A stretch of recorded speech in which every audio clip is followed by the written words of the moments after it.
राम रामेति रामेति रमे रामे मनोरमे सहस्रनाम तत्तुल्यं राम नाम वरानने वनमाली गदीशांगी शंखी चक्री च नंदकी श्रीमन्नारायणो विष्णु वासुदेवो विरक्षतु नमो नमः।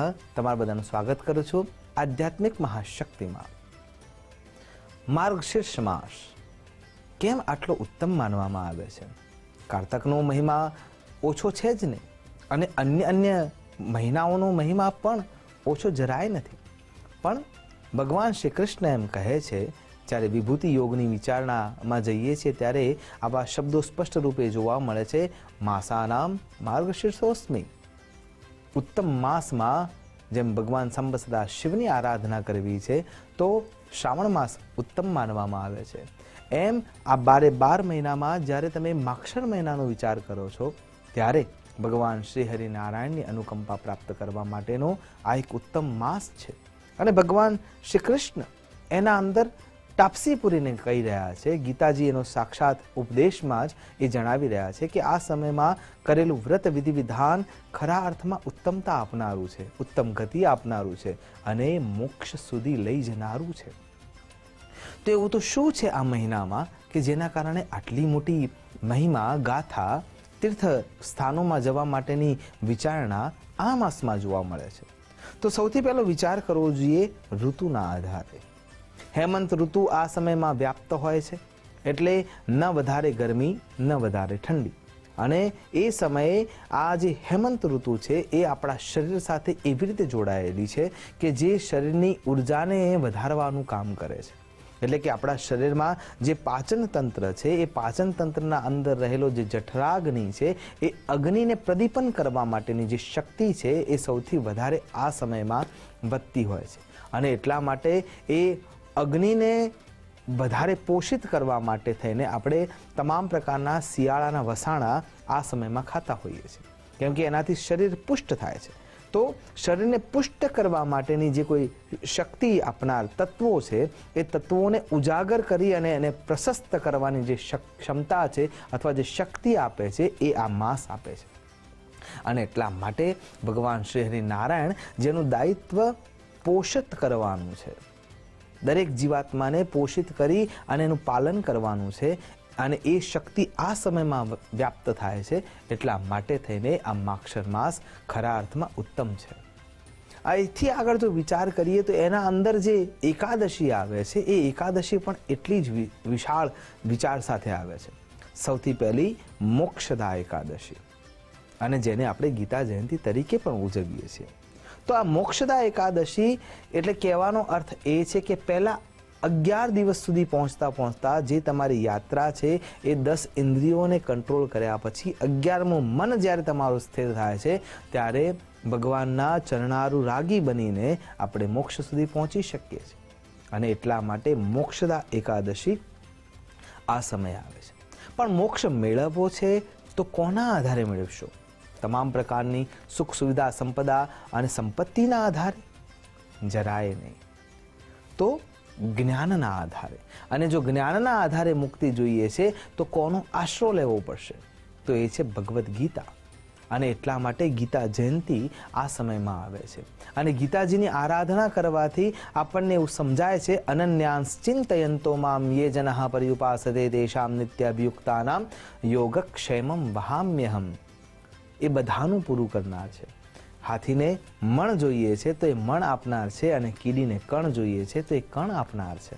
તો જ્યારે તમે જ્ઞાન માર્ગમાં જઈ રહ્યા છો, તપશ્ચર્યાના માર્ગમાં જઈ રહ્યા છો, અને ત્યાંથી ટ્રાવેલિંગ કરતાં કરતાં સતત તમે તમારા ધર્મને આચરિત કરો છો, તમારા કર્મને શુદ્ધ કરો છો, ત્યારે બીજી એકાદશી આવે છે સફલા એકાદશી, કે તમે જીવનને પછી ધર્મ અર્થ કામ અને મોક્ષ આ 4 પુરુષાર્થોથી જેને જીવન વ્યાપન કર્યું છે ત્યારે એને સફળતા મળી રહી છે।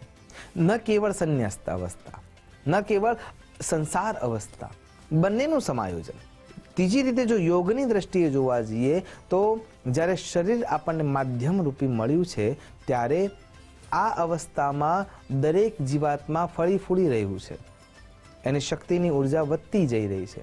એમાં તમે યજ્ઞ કરો છો, યાગ કરો છો, વિધિ કરો છો, વિધાન કરો છો, જપ તપ કરો છો, અને એ દરેકમાં જે જે ક્રિયાઓ થાય છે, જે જે વસ્તુઓનો ઉપયોગ થાય છે, જે જે વસ્તુઓ અગ્નિ સાથે સંપર્કમાં આવે છે, ત્યારે આ શુષ્ક બનેલી જે વાતાવરણની અવસ્થા છે એમાં જે સૂક્ષ્મ જીવો છે એના શરીરના અંદર એ ઓઇલ, ઘી જ્યારે બળે છે ત્યારે એ પહોંચે છે.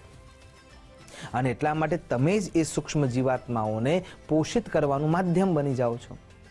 અને એટલા માટે પણ આ સમય શ્રેષ્ઠ સાબિત થાય છે. એટલે કે જો જપ કરવા છે, તપ કરવું છે, વિધિ કરવી છે, વિધાન કરવું છે, યજ્ઞ કરવો છે, યાગ કરવો છે, જપ કર્મથી તમારી જાતને શુદ્ધ કરવું છે, ચાહે ઉપાંશુ જપ હોય કે પછી અજપા જપ હોય.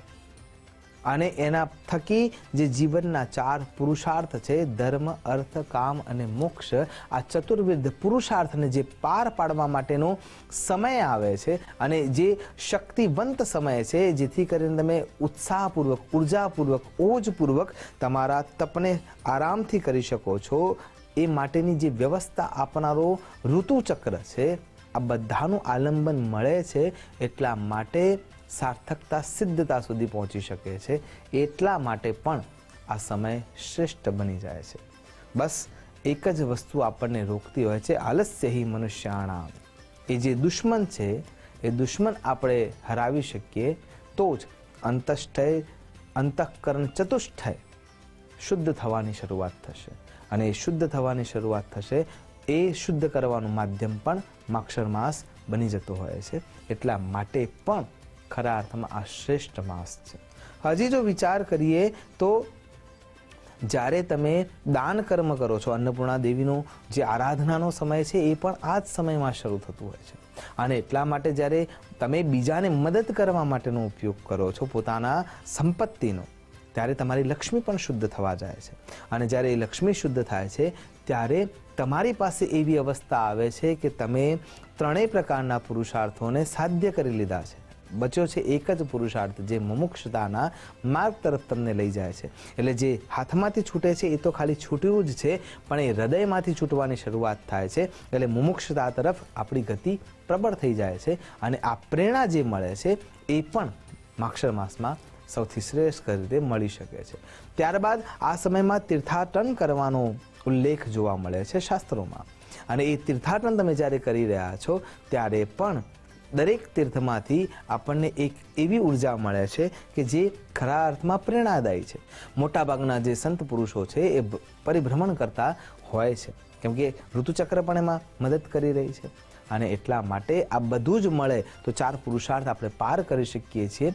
એ હેતુથી આ ક્રિયાને, આ સમયને, આ કર્મને, આ ધર્મને અને આ સમયમાં આવતા વ્રતોને પણ રાખવામાં આવ્યું છે કે જેથી કરીને આ સમય ખરા અર્થમાં ઉત્તમ છે. આશા કરું છું જે પંચાયતન દેવની આપણે આરાધના વિચારી રહ્યા છે અને એ જગ્યાએ જ્યારે આપણું મન સ્થિર થવા લાગે છે, જ્યાં ખેંચાઈને વારે વારે ત્યાં પહોંચે છે, એ દેવની આરાધના થકી આપણે એના જેવા થઈ જઈએ, એની કૃપા પ્રાપ્ત કરવા મળે. અને એ સમયમાં સૌથી વધારે વિચાર કરવાની વાત એ આવે છે કે ચારે બાજુની પ્રકૃતિ તમને મદદ કરી રહી છે. આ સમયને ખરા અર્થમાં આશીર્વાદ રૂપ માની કેવળ અને કેવળ ઈશ્વરની સાનિધ્ય મેળવવા માટેનો પ્રયત્ન કરી લેવો જોઈએ. આમ કરવાથી અંતઃકરણ ચતુષ્ટય શુદ્ધ થશે. સાથે તમે જે આરાધના, ઉપાસનામાં લાગ્યા છો એ ઉપાસના પણ સરળતાથી આગળ ગતિ કરવા લાગશે. સિદ્ધિ મેળવવા માટેના જે આપણા આશયો છે એ પણ સર થવા દેખાશે અથવા સર થવા લાગશે. અને એ જ સાથે જે ચોથો પુરુષાર્થ છે મુમુક્ષતા તરફનો, એ પણ સિદ્ધ થશે. એ જ અભ્યર્થના કે આપણને સૌને આ ઈશ્વર પ્રદત્ત શક્તિ સરળતાથી મળી રહે. નમસ્કાર. અસ્તુ સદા શિવોહમ. નમો નમઃ.